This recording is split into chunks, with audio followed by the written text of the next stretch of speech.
And unfortunately, this Iran deal became the President Obama's Middle East policy. Everything was around this, and you've seen the problems that that has created, and we're getting back in balance.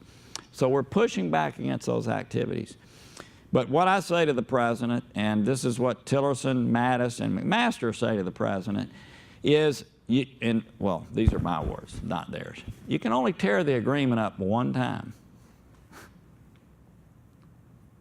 So when you're going to tear it up, since nothing bad is happening today, nothing, when I say bad, it's not like a nuclear weapon's getting ready to be developed. We gave up all our leverage already.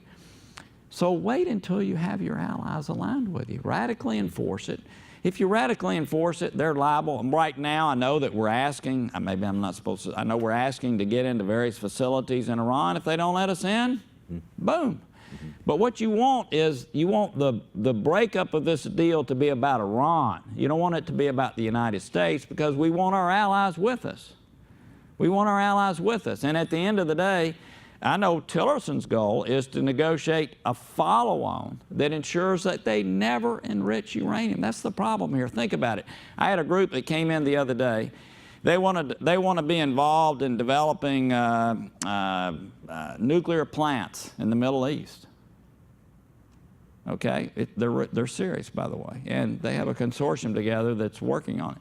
Well, think about it. Is any Sunni country ever going to negotiate a 1, 2, 3 agreement? That's the agreement we enter into with countries relative. Are they ever going to enter into an agreement that's like our gold standard, like UAE entered into, that says they're going to give up the right to enrich? Never. If a Shia country has the right to enrich, they're going to want the right to enrich. So this has implications far beyond the agreement that was put in place. So we've got to ultimately get to a place where we renegotiate this deal and they never have the right to enrich, or there's going to be problems down the road. And as President Obama said, after year 10 or so, they are in a breakout mode. So what we've got to do is get our allies with us.